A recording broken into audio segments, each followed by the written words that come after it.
solid grasp of normal arterial anatomy, physiology, and hemodynamics will now enable us to properly understand what happens when these systems cease to function normally.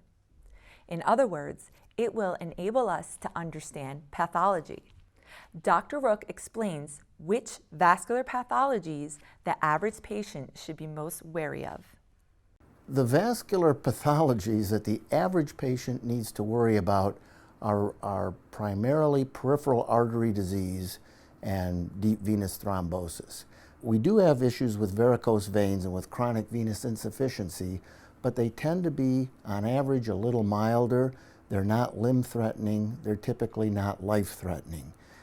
Peripheral artery disease, because it's also occurs in conjunction with things like coronary artery disease and cerebral disease affecting the brain, tends to be a very bad thing to have in terms of longevity, in terms of overall health.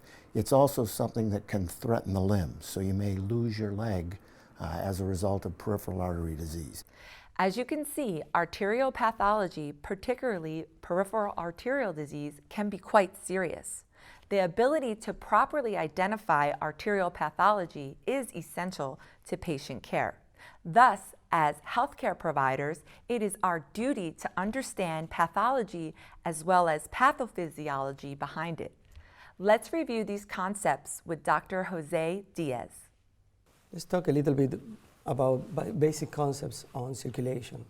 Oxygen is a critical and necessary element for our metabolism. We introduce the oxygen through our lungs, and is where the circulation takes over. Then the oxygen is carried to the left side of the heart, and then through the arteries, going to the rest of the body. It's in the capillary system where we have the interchange between oxygen and CO2, and then the veins carry the low oxygenated blood to the right part of the heart and then back to the lungs. Arteries may change their shape.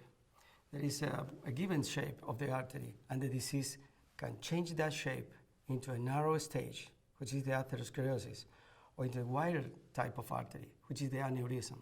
We can try to prevent this change, and this is our treatment goal today, or then we need to act into the reconstitution of the shape of the arteries.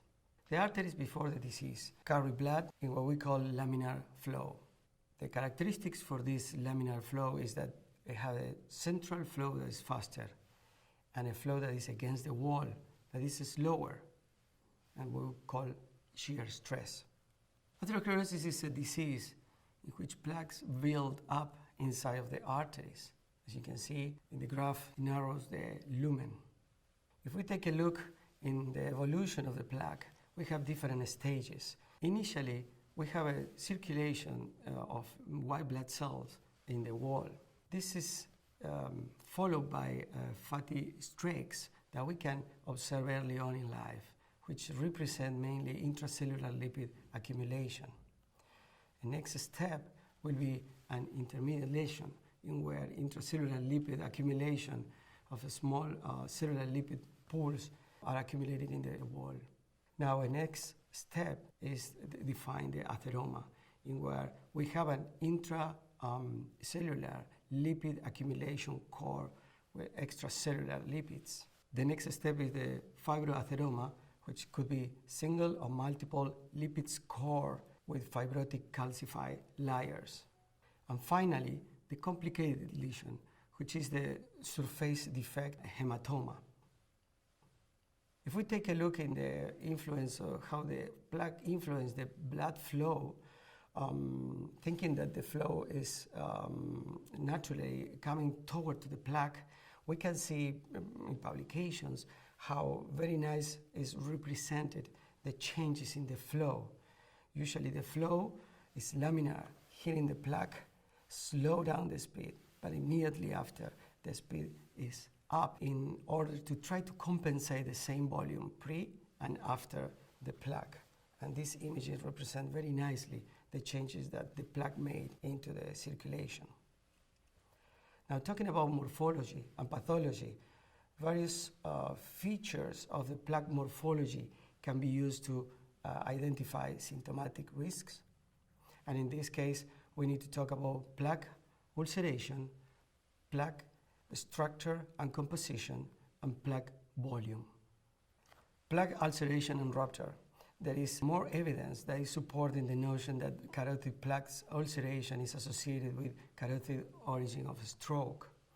Now, in addition, the presence of ulceration has been linked to the transcranial Doppler detection of downstream emboli. However, some early studies suggested that ulceration may not increase the risk of carotid symptoms. Furthermore, ulcerations is significantly more prevalent in plaques producing severe stenosis. Now, because the symptomatic risk is related to the degree of stenosis, a relationship between ulceration and stroke risk may be explained on this basis alone. Plaque rupture is often precipitating the event in acute coronary syndrome, and similar process may occur with the carotid plaques. Now, the concept of plaque vulnerability to rupture is important. Pathogenesis of carotid plaques is not well understood as the coronary artery plaques. But similar processes are thought to be involved in a number of factors that appear to increase this plaque vulnerability to rupture. These factors include the morphology features as plaque geometry, the fibrous cap thickness or thinning, neovascularization, smooth muscle cell proliferation, intraplaque hemorrhage, and endothelial erosion. All of these are morphology features that can suggest vulnerability, but also biomechanical mechanisms and local hemodynamic forces operating along the plaque. If we talk about basic science in the mechanism behind the plaque formation, we can consider the hyperlipidemia. Monocytes get involved in this process and move toward to the wall in the artery. Now, they infiltrate the intima by endothelial adhesion molecules such as selectin, ICAM1, and VCAM1 that promote this migration. In the intima, the monocyte recruit differentiate to macrophage, as always happens when the monocyte is inside of the tissue.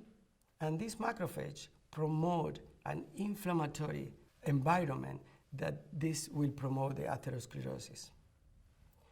Some of the cytokines that have been involved in this process are IL-1, IL-6, and TNF-alpha. Now, if we think about the representation of essential factors that participate in this atherosclerosis plaque destabilization, we need to think in many, many factors that get together. So we try to understand the factors that are participating in the plaque destabilization.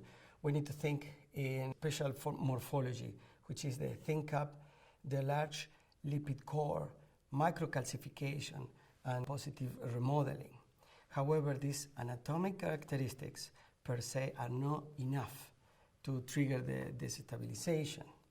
Other factors like hemodynamic alteration, endothelial dysfunction, inflammatory processes, and coagulation alterations must occur in order to form the thrombus and reduce the blood flow. You can see in the literature a classification of the plaque evolution in different types, 6 types. This classification is following the development of the plaque, in this case in the coronary artery, but it's following exactly the same biological process, which is the macrophages becoming foam cells and producing the core into the artery until the core have an accident, we call plaque accident, that it will disrupt the surface and create the thrombus within the artery. Now, atherosclerosis-related diseases can occur in the heart, in the brain, in the body, legs, or even visceral.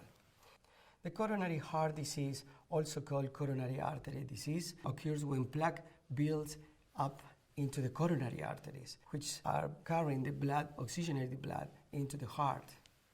Now the plaque narrows in the coronary arteries and reduce the blood flow to the organ, which, thinking that this can have a plaque vulnerability and a plaque rupture, the process of thrombosis will lead to heart attack. In the carotid artery, we also have this disease. And what happened with the atherosclerosis in the plaque in the carotid arteries, these are located, of course, in each side of the neck. The blood is carried to the brain, and an accident in the plaque can develop a stroke. In the peripheral artery disease occurs when the plaques build into the major arteries that supply oxygen to the blood on the legs, arms, and pelvis. In the blood flow of this part of the body is reduced or blocked, the patient may have numbness, pain, and sometimes dangerous infections. Chronic kidney diseases occur when the plaque builds into the renal arteries. These arteries are the arteries that supply oxygen to the kidneys. Now, over time, the chronic kidney disease causes slow loss of kidney function. The main function of the kidney is remove the waste and extra water from our bodies. So when we have these arterial problems, the function of the kidney is reduced.